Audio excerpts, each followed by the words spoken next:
Hey guys, it's Ratha, and I wanted to let some of the Alpha Strike Force members see tanks on the closed beta test in War Thunder. Right now I am actually driving to the top of this ridge along with Guthwait and Ryder in the background there in the Panzer IV Ausführung F2. This is really the first German medium tank in the tech tree that has any type of firepower to penetrate the Soviet armor it faces. This is a match on the Kursk map, which is by far the best map in the rotation right now. And we are playing simulator battles. So no icons to alert the enemy of your presence and vice versa. You gotta do all the spotting yourself, and you gotta do the aiming yourself. There's no bullet drop indicator like in arcade. The tanks handle more realistically. Everything isn't quite perfect, but again, this is the closed beta test. They've talked about maybe releasing the tanks possibly a month or so away. I don't necessarily think that's true, but Gaijin has a tendency to want to rush stuff out anyways. Although I will say that it is a heck of a lot of fun. The tanks are keeping me entertained for sure.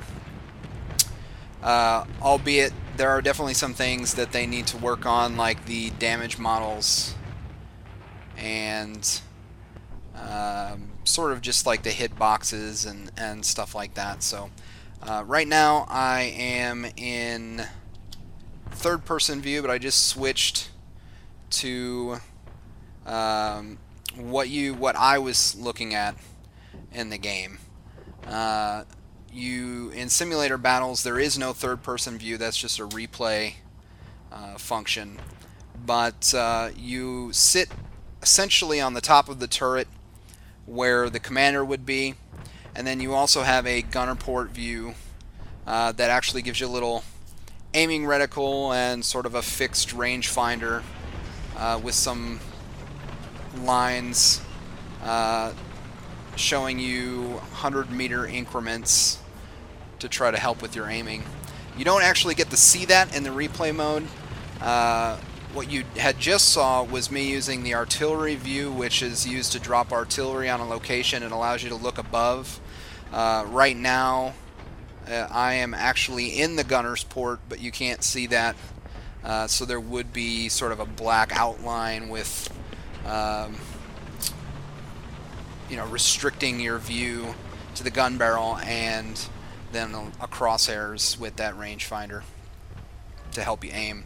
So right now in front of me I spot a KV-1 just behind a little berm there out in the middle toward the A section, which is where you need to cap.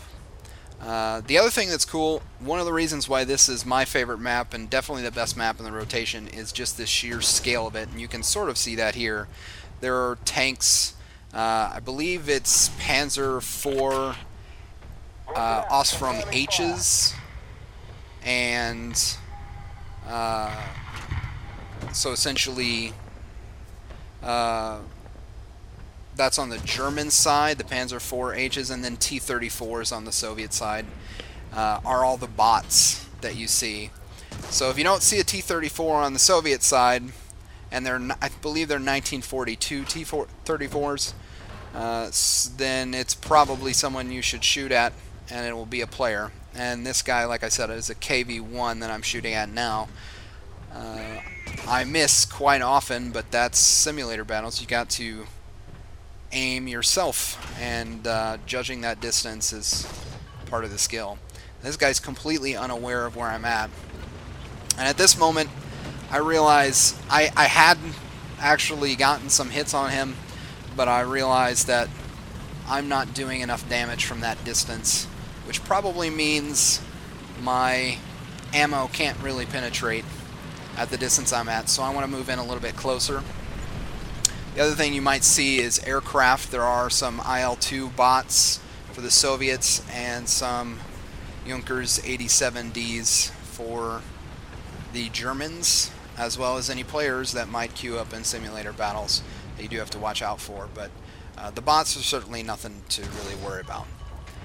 So I moved up here. He's behind that tree. I'm trying to get a fix on his location for my gun. I dropped some artillery on his spot, so he's got to move. You'll see the blast start to go off, and then he moves forward to try to get out of it. And I continue to try to put as much fire into him while he is unawares of my position as I can. Not a great job of aiming on my part, but it's not easy, so. And there you go. First kill of the day. So I'm looking around trying to find other targets. I spot a T-34. I figure it's a bot, but I put one into him just to see. And it is indeed a bot. I decided to try to go for the kill, but I don't believe I actually end up with it. Maybe I do. I can't remember here.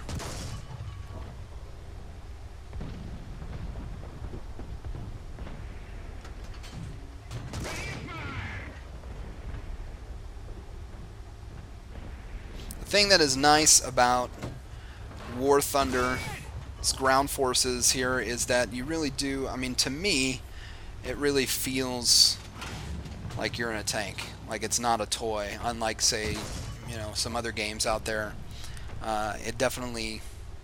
It's heavy to move. It has momentum. You have to reset after moving to get an accurate shot. It takes a little while to reload. The sounds are actually really well recorded. They do give you a bit of immersion, like you're really there in the tank, which is cool. Even when you take hits, it has weight to it. And again, I'm shooting another bot T-34 because I don't spot any player enemies. So I know that I've set that one on fire, which bots don't have fire prevention equipment in their tank. So they're not going to put out that fire, so I assume that he'll just burn to death eventually and I move on, and he does. And there I spot another tank rolling in. I don't believe that he's seen me yet. He's got his turret turned the other way. So I roll over the ridge a little bit just to get my gun depressed on him. I put one into him. I previously had dropped some artillery on their artillery position, so that's what you're seeing in the kill feed. He still has no idea that I'm here. And actually, I'm not in the gunner's view because it was a little hard to see him purely in the gunner's view, so I stayed in the commander view. And second kill of the day. Right there, I just took a hit, and it seemed like a pretty significant one, so someone is alerted to my position. There's a few little dents in my armor going off from enemy artillery to the right of me, but then I noticed I am definitely getting shot at from the front, so I back off, try to put some more of the ridge in between me and him, wherever he may be, and right now I'm trying to use my artillery view to find him on the map. I don't see him anywhere. I don't know where it's coming from. I assume it's right in front of me, but I want to check my flanks as well, because I feel like I'm backed over the ridge now that he shouldn't have a good shot on me, yet I'm still getting hit. Now I can tell that it's pretty far away because you don't see it here, but there is a little damage indicator that tells you how much damage and where in the tank you're taking damage. And he wasn't doing much damage to me, so I assume that he is at a distance that I don't have to be too afraid, but I certainly don't want to take shots. So right now, I believe Ryder and Guthwait were on the ridge to my 3 o'clock, and they were trying to hold that off, and you see that Ryder just goes down there to a T-34. So I'm a little worried about that flank. I certainly don't want to stay here for too long if I know that my teammates are falling by the wayside on my flank here. So I take a quick look around to see if there's anyone in the open field, but I'm starting to have the gut feeling like maybe I should move on. I spot some artillery in the distance that I know that on this particular map, in order to cap the center, you have to destroy all the Soviet artillery if you're the Germans. So I see that artillery there. I want to take it out. And then I decide I better go figure out what happened to Ryder and see what's going on the other side of that ridge. So I pop up in the artillery view. I look around to my flank. I don't see anybody. And I keep scanning the field. You can just tell that the sort of chaos that goes on in this map around the cap point with all those tank fires and the artillery going on and the air-to-air and air-to-ground battles with the IL-2 and the Stukas. It's pretty cool, actually. This is a really fun map. And there I find an enemy over the ridge line. And again, like I said, Guth and Ryder were on my flank holding that ridge, and he's just gone down as well. So now I know I'm in trouble. I drop some artillery, sort of scare him and cover my advance a little bit. And he doesn't know where I'm coming from, which is good. So I start to roll over the ridge. But then I notice off to my right that there is someone right at the top of the ridge here, and they are much more of a threat. So I need to get the strongest part of my armor toward him and hope that I spot him before he spots me, which I do. I roll up, try to get a shot on him, and I aim for just under his turret ring, and that shot actually locked his turret, so he can't get his turret on me. He wants to back up, but I'm just going to keep putting him into him. Actually aiming for the driver's port, try to take out his crew, maybe get an ammo rack explosion. And third kill of the day. So I know that guy that I had spotted previously is, I believe he had actually moved onto the top of the ridge here. So I'm looking around for him, trying to get an idea of his location. Want to make sure that I'm keeping myself hull down and turret down for as long as possible, and then I spot him traveling across the field here. I don't believe he's seen me yet, but now that I fire I can be sure that he noticed it. So he's actually moving through a little depression and like a small little valley, and he's hull down, so I want to move to where I can get a better shot on him. He definitely spots me now, so I want to move up, make sure I can get a good shot, and hopefully get him before he hits me, and right as I fire I get hit. So now it's just try to kill him before he kills me.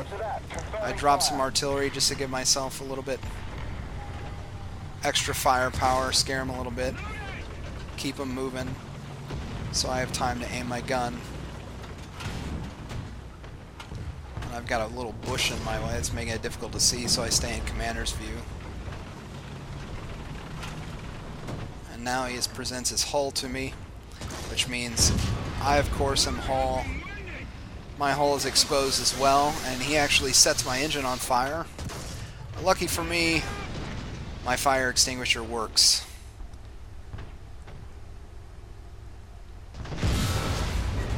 So he hits me again.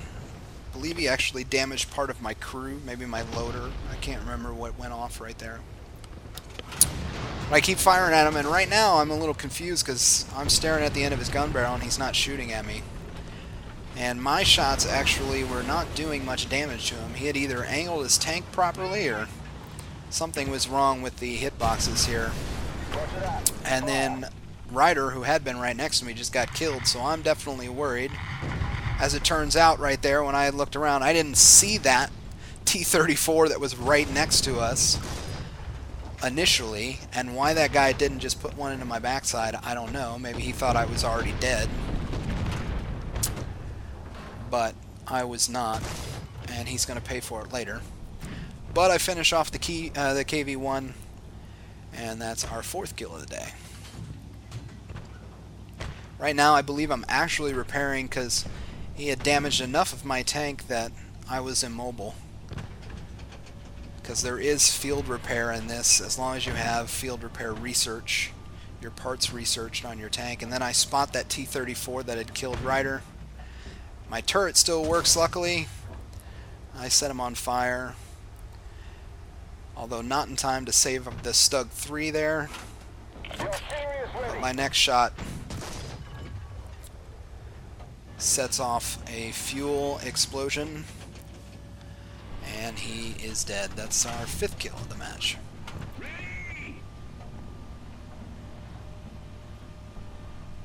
There's Ryder's carcass with his track blown off. So the other thing I guess I should mention, you're probably wondering if this is simulator battle mode. How did Ryder get 2 respawns? The way that Gaijin is doing the ground forces is heavy tanks and tank destroyers that they deem as being essentially heavy tank destroyers only get the 1 respawn. So you get 1 life as it is in heavy tanks and ground forces. However, medium tanks and light tanks get 2 respawns. That's their way of compensating for the lack of armor and size of your gun. I disagree with that. I believe that you essentially are picking a medium tank in order to use it for its mobility, and then that's your advantage to the heavy tank. But a lot of people feel like it would be unfair if you only had the 1 respawn. So hopefully they'll change that. I don't know, maybe that's something that you'll like. But that was it for that match. We ended up winning, and it was a lot of fun. I've got some other matches. I had another game on Kursk in a Panther for the Germans that was a really good match, but for some reason the replay didn't quite work as well. And I'll try to bring you something from the Soviet side as well. But that's it for now. I hope you liked this look at ground forces in War Thunder, and hopefully that'll interest some of you guys in ASF to maybe take a look at War Thunder again when tanks roll out, which again should be sometime within a month or 2, I'd imagine. So thanks guys, and I'll go ahead and sign off. See you later.